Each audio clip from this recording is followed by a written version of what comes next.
اب تجھ سے دوڑا ہی نہیں جاتا, اب شکار پکڑا جاتا, اب تجھ سے دوڑا نہیں جاتا, پکڑا, اب تیرے اندر آج بھی طاقت آئے تو کم کرے نہ, تو اب بھی چھوڑنے والا, اب تجھ سے دوڑا نہیں جاتا. ملا رومی فرماتے ہیں بوڑھا ہو کے تو بھیڑیا بھی نیک ہو جاتا ہے. کہا کہ جاؤ تمہیں بلا رہا ہے. کہا نہیں جی میرے ابا جی نا آپ اندر رہ کے اللہ اللہ کرتے. اس نے کہا اسے اللہ اللہ یاد آئی ہے, اب اللہ اللہ یاد آئی ہے, کچھ گناہ ایسے ہیں جو رب معاف نہیں کرے گا. فرمایا وہ جتنی مرضی نمازیں پڑھے, جتنے مرضی روزے رکھے, جتنی مرضی نفل پڑھے, سارا کچھ کر لے, لیکن اللہ کبھی حسین کے گستاخ کو معاف نہیں کرے گا, کبھی نہیں معاف کرے گا. اس لیے کہ جو حسین کا بے ادب ہے وہ دراصل رسول پاک کا بے ادب ہے. اللہ اسے معاف کرے گا. ظالم میں اس نے ظلم کیا. ابھی 6 سال ہی تو گزرے تھے, 6 سال ہوئے صرف. ابن سعد بھیجا بیٹے کو, کہا جا اب اپنے باپ کو جا کے کہا تجھے مختار بلاتا ہے, بات سنے آ کے. ڈر گیا. میں نے کہا ظالم بزدل ہوتا ہے. کہنے لگا اس سے جا کے کہو میں نہیں آ سکتا, بیمار ہوں. اس نے کہا چلو وہ نہیں آ سکتا تو ہم تو جا سکتے ہیں نا, ہم تو جائیں گے نا. ابن سعد نے بھیجے 10-12 بندے, فرمایا جاؤ زندہ نہ لے کے آنا میرے پاس, میرے پاس زندہ نہ لے کے آنا. گئے, بیٹے کو حفص کو گرفتار کر کے کھڑا کر دیا, اور جناب یہ جو ابن سعد تھا اس کو بھیجا, کہا جب تم اس تک پہنچو نا تو جا کے گردن مارنا اس کی, اور مجھے اس کی وجود نہیں دیکھنا, صرف کٹا ہوا سر دیکھنا ہے. گئے, جا کے اس کو پکارا, کا مختار نے بھیجا ہے مارنے کے لیے. کہنے لگے مختار مجھے نہیں مار سکتا, میرا یار ہے. ابن سعد کہتا مختار مجھے مار سکتا, میرا یار ہے. ان فوجیوں میں سے ایک فوجی کہنے لگا اگر تم محمد کے نواسے کو مار سکتا ہے تو تجھے بھی تیرا یار مار سکتا ہے صلی اللہ علیہ. اگر تو رسول پاک صلی اللہ تعالی علیہ وسلم کے نواسے کو قتل کر سکتا ہے, تو نے نبی کا حیا نہیں کیا, وہ یاری کا حیا کیوں کرے؟ تو نے ظلم کیا ہے, اب دیکھ تیرا حال کیا ہوتا ہے. گرفتار کر لیا, منتیں کرتا رہا. تاریخ ابن سعد کو بتا رہی تھی کہ ابن سعد تو ہاتھ باندھتا ہے, پاؤں پکڑتا ہے, ذرا یاد کر میدان کربلا, میدان کربلا تجھے اپنی باری آئی ہے تو ہاتھ باندھتا ہے. میدان کربلا یاد کر, حسین نے بھائی کی بھی لاش اٹھائی تھی, حسین نے جوان بیٹے کی میت بھی اٹھائی تھی. 6 مہینے کا علی اصغر بھی اس کی گود میں دم توڑ گیا تھا. اس کی بیٹیاں پیچھے تھی, بہن پیچھے تھی, بھانجیاں پیچھے تھی, بھتیجیاں پیچھے تھی, لیکن حسین نے ایک بار بھی ہاتھ نہیں باندھے. یہ کون ہے اٹا ہوا, غبار سے پھٹا ہوا, ہزاروں کوفیوں کے درمیان وہ اکیلا ہی ڈٹا ہوا. یہ بال یقین حسین ہے, نبی کا نور عین ہے. فرمایا یہ وہ میدان کربلا بھی یاد کرنا. تو ظالم تھا نا, معافیاں مانگ رہا ہے. حسین رسول پاک کے نواسے تھے, ایک بار بھی معافی طلب. دیکھ منظر یاد کر, ابن سعد کا ایک ہی بار میں سر قلم کیا, ایک ہی بار میں. امام حسین پہ تو پہلے 82 زخم لگے تھے تلوار کے, 82 زخم تلوار کے, نیزوں کے, اور کئی نیزوں کی انیاں امام حسین کے وجود میں ٹوٹ گئی تھی. امام حسین رضی اللہ تعالی عنہ پہلے ڈٹے رہے, جمے رہے, بڑی دیر کے بعد گر, پہلے ہی بار میں گر گیا. ابن سعد کا کٹا ہوا سر پہنچا تو بیٹا کھڑا تھا. مختار سقفی نے کہا کہ تیرا باپ میں نے مار دیا ہے. کہنے لگا کوئی مزہ نہیں رہا زندگی میں. اس نے کہا چلو ٹھیک ہے تمہیں بھی مار دیتے ہیں. پھر مزہ نہیں رہا تو مار دیتے. کاٹ دیا سر اس کا بھی, دونوں سر کاٹے, تشت میں رکھے, اور مدینہ منورہ حضرت محمد بن حنفیہ رضی اللہ تعالیٰ عنہ جو امام حسین کے چھوٹے بھائی تھے, جناب علی کی دوسری زوجہ کے بیٹے تھے, جناب علی کے صاحبزادے ان کے پاس بھیجے, اور بھیج کے کہا کہ لو ابن سعد کا سر حسین کا بدلہ ہے اور اس کے بیٹے کا سر علی اکبر کا بدلہ ہے. جب محمد بن حنفیہ کے پاس پہنچے تو آپ نے فرمایا یہ کمینوں کے سر میرے بھائی کے سر کا بدلہ ہو ہی نہیں سکتے, یہ کہاں حسین کا بدلہ ہو سکتے ہیں. وہ حسین ابن علی, وہ حسین ابن علی, حسین ابن علی کی شان رفت کوئی کیا جانے, حسن جانے, علی جانے, نبی جانے, خدا جانے. وہ حسین ابن علی کہ باپ جنہاں دا ہر میدان اندر لڑدا رہیا سی کل ایمان بن کے، ماں جنہاں دی سجدۃ النساء ہوئے تے نانا عرش تے جاوے مہمان بن کے۔ فرمایا یہ حسین کا بدلہ ہو سکتے ہیں؟ وہ خولی بن یزید، خولی بن یزید جس نے امام حسین کا سر کاٹا تھا، پتہ چلا نا، دیکھیں نا امام حسین کو کتنے موقع ملے تھے کربلا سے جانے کے، پہلے موقع پر ہی اور بن یزید نے کہا کہ امام آپ جانا چاہیں تو میں رستے کھول دیتا ہوں، آپ تشریف لے جائیں۔ امام حسین نے فرمایا میں علی کا بیٹا ہوں، دوڑوں گا نہیں، میں دوڑوں گا نہیں، میں نہیں جانے والا۔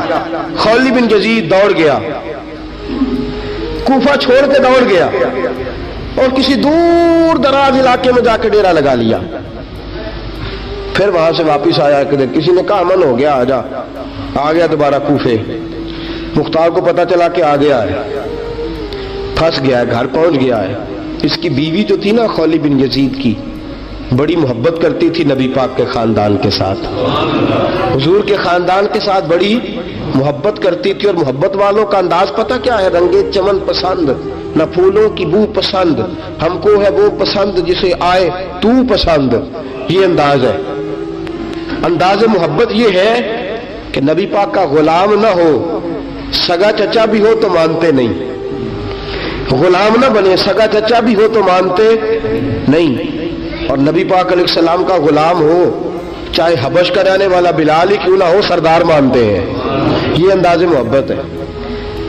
وہ بیوی بڑی محبت کرنے والی تھی، اس نے پیغام بھیجا، اس نے کہا آ گیا ہے گھر، بندے بھیجے، کہا جاؤ خولی کو پکڑ کے لاؤ۔ مختار نے کہا جلدی لاؤ، حکمران نے حکم دیا لاؤ، پکڑ کے گئے، گھر کے اندر گئے تو چھپ گیا۔ چھپا کہاں؟ ٹوکرے کے نیچے۔ میں نے کہا ظالم بزدل ہوتے، ایک ٹوکرے کے نیچے چھپ گیا۔ بیوی سے کہنے لگا، ان سے کہنا میں گھر کوئی نہیں، ان سے کہو میں گھر نہیں۔ بیوی کہنے لگی چلو ٹھیک ہے۔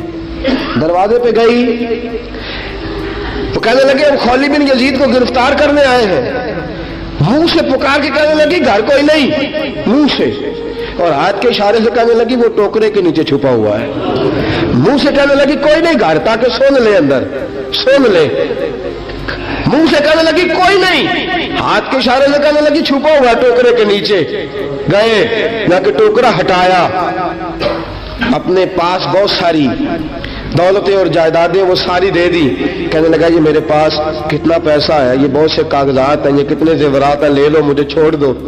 انہوں نے کہا وہ حکومت کدھر ہے جس کے لیے تم نے حسین کا سر کاٹا تھا؟ کدھر ہے وہ تمہارے تخت، اور کدھر گئی وہ تمہاری سلطنتیں، اور کدھر گئی وہ تمہاری دولت اور اقتدار، اور کدھر ہے وہ تمہارا اسلحہ جس کی بنیاد پر تم نے رسول پاک کا خون میدان کربلا میں بہایا تھا؟ وہ ہمارے سامنے لے کے آ۔ کہنے لگا یہ تھوڑے سے انعامات جو میں نے اکٹھے کیے تھے، یہ دنیا کی گندی دولت، اس کے لیے میں نے میدان کربلا میں امام حسین کا مبارک سر مبارک تن سے جدا کیا تھا، لے لو، مجھے چھوڑ دو۔ انہوں نے کہا نہ دنیا میں لے تجھے چھوڑیں گے، اور نہ اللہ ہی تجھے قیامت کے دن چھوڑے گا۔ گرفتار کر کے لائے، گرفتار کر کے لائے۔ مختار نے کوفے کے بازاروں کے اندر اعلان کیا کہ آؤ باہر نکلو، تمہیں بتاؤں حسین ابن علی کا خاندان گرفتار کر کے انہی کوفے کی گلیوں میں پھرایا گیا تھا نا، یہی گھمایا گیا تھا، آؤ تمہیں دکھاؤں خدا کا انتقام اور اللہ تبارک و تعالیٰ کا انصاف تمہیں دکھاؤں، آؤ میدانوں میں نکلو، گھروں سے باہر آؤ۔ مختار ثقفی اگرچہ بندہ آباد میں یہ بھی ٹھیک نہ نکلا، لیکن بعض اوقات میرے نبی پاک علیہ السلام نے فرمایا اللہ اپنے دین کا کام اپنے نافرمان سے بھی لے لیا کرتا ہے، اس نے کام لینا ہو فاسق سے بھی لے لیتا ہے۔ اللہ نے لے لیا کام، نکلو میدانوں میں، نکلے باہر، چوک بھر گئے، گلیاں بھر گئیں، کوفے کے محلات بھر گئے۔ مختار نے کہا لوگوں 6 سال پہلے کی تاریخ بھی ذہن میں رکھنا، اور آج کا دن بھی تم کبھی مجھے وہ خولی بن یزید ہے کہ یہ نعرے لگاتا تھا کوفے کی گلیوں میں کہ میں نے حسین کا سر کاٹا ہے، میں نے حسین کا سر کاٹا۔ تمہارے سامنے کھڑے، پوچھو اس سے پوچھا بھی تو نے حسین کا سر کاٹا؟ کہنے لگا جی میں نے تو بالکل نہیں کاٹا تھا، میں تو انعام کے لیے نعرے لگاتا تھا، میں نے تو نہیں کاٹا۔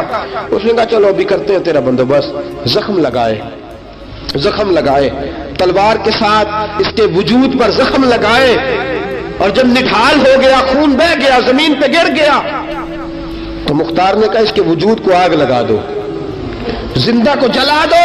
جب وہ جل رہا تھا راکھ اڑ رہی تھی، لوگ کہہ رہے تھے کہ دیکھو یاد رکھنا اللہ نے رسی ڈھیلی کر دی تھی، اب رب نے رسی کھینچی ہے، تو دیکھو خدا سے بڑا کسی کا انصاف نہیں ہے۔ کس انداز میں امام حسین کے قاتل کو شمر ذیل جوشن، میں نے کہا تھا 10 محرم کے دن جب مختار کے لوگ اس کے پیچھے بھاگے تو مدینہ منورہ تک گیا، حضرت امام زین العابدین سے بھی ملا، انہوں نے پانی بھی پلایا، کہنے لگا امام صاحب لگتا ہے آپ نے مجھے پہچانا نہیں۔ فرمایا میرا سارا گھر اجاڑ دیا، میں تجھے بھول سکتا ہوں؟ کہا پھر پانی کیوں پلایا ہے؟ فرمایا بند کرنا تمہارا کام ہے اور دشمنوں کو پلا دینا یہ ہمارے خاندان کا رواج ہے۔ فرمایا مجھے میرا سارا گھر اجاڑ دیا، تجھے کبھی بھول سکتا ہوں؟ بھول ہی نہیں سکتا، لیکن چونکہ ہمارے گھر کا کوئی مزاج ہی تھوڑا منفرد ہے، ہمارا کوئی انداز ہی تھوڑا مختلف ہے۔ شمر دوڑتا امام زین العابدین سے کہنے لگا پناہ، مجھے پناہ ملے گی؟ آپ نے فرمایا جیسے اللہ پناہ نہ دے اسے بندہ بھی نہیں دے سکتا، تیرے پاس اب چارہ کوئی نہیں، اس لیے کہ اب تجھے دیکھے نا، یاد رکھنا ظالم دوڑتے ہیں نا، جب ظالم دوڑتے ہیں تو پناہ مانگتے پھرتے ہیں، جب ان کا توتی بولتا ہے تو کہتے ہیں ہم چما دیگرے نیست، ہمارے جیسا کوئی اور ہے ہی نہیں، اور جب رسی کھینچتا ہے اللہ تو پھر بھاگے پھرتے ہیں گلیوں اور بازاروں میں، دوڑے پھرتے ہیں۔ اس لیے کہتے ہیں کہ ڈر کے رہنا چاہیے، ڈر کے۔ آج بھی ان کے ساری شمر کو کہا کہ تو اب تجھے کوئی پناہ دے نہیں سکتا، اس لیے کہ تو اللہ کی پکڑ میں آنے والا ہے۔ شمر دوڑتا دوڑتا ایک گاؤں میں جا کے چھپ گیا، وہاں کے لوگوں کو مارا پیٹا، کہا قبر کسی نے بتایا تو گردن اڑا دوں گا۔ رات کا سناٹا چھایا تو مختار سقفی کا گروہ پہنچ گیا، شمر کو گرفتار کر کے لایا۔ مختار سقفی نے کہا کہ اس کے نا ہاتھ اور پیر باندھو، یہ پانی بند کرتا تھا میرے امام کے بچوں پر، یہ پانی بند، اور نعرے لگاتا تھا، کھڑا ہو کے کہتا تھا کہ امام پانی جانوروں کو دوں گا، درندوں پرندوں چرندوں کو دوں گا، لیکن اگر علی اصغر مانگے گا تو پھر نہیں دوں گا، علی اکبر مانگے گا تو پھر نہیں دوں گا، عباس مانگیں گے تو پھر نہیں دوں گا، اگر زین العابدین مانگیں گے تو نہیں دوں گا، سکینہ شہربانو اور زینب کو پانی نہیں ملے گا، باقی ساری کائنات پیے گی، آپ کو نہیں ملے گا۔ یہ وہی شمر تھا، گرفتار کر کے لایا، 3 دن تک پیاسا رکھا اور زبان اتنی لمبی باہر نکل آئی، العطش العطش کی آوازیں بلند کرنے لگا۔ کہا جناب اس کا کرنا کیا؟ کہا اس کے ہاتھ باندھ دو، پیر باندھ دو، اور جو بھوکے کتے ہیں نا جن کو کئی دنوں سے میں نے بھوکا رکھا ہوا ہے، وہ کتے اس پر چھوڑو، اور جب کتے اس کا گوشت نوچے تو کوفے کے بازاروں میں اعلان کرنا کہ جو نبی پاک کی اہل بیت کا گستاخ ہو اسے اسرائیل بھی جان نکالنے نہیں آتے۔ کتے نوچتے ہیں، تڑپتا ہے لیکن جان نکلتی۔ کہا آؤ دیکھو آ کے یہ ہے میت کسی بے ادب کی، منہ دکھانے کے قابل نہیں ہے، ان کے دشمن پہ لعنت خدا کی، رحم پانے کے قابل نہیں ہے۔ فرمایا دیکھو جان بھی نہیں نکل رہی۔ فرمایا یہ وہ ہے جس کو 2 گز زمین بھی نہیں مل سکی، کتوں کے پیٹوں میں اسے جگہ ملی ہے، یہ وہ تھا۔ تو جناب امام حسین رضی اللہ تعالیٰ عنہ کے خاندان پہ پانی بند کرنے والا تھا۔ میرے عزیزو دیکھو رب فرماتا ہے کہ میں کبھی بڑا عشق عشق تو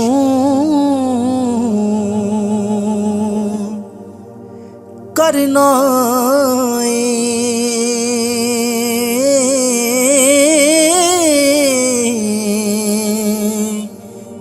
کدیں عشق دا گنجل کھول تے سہی، تینوں مٹی وچ نہ رول دیویں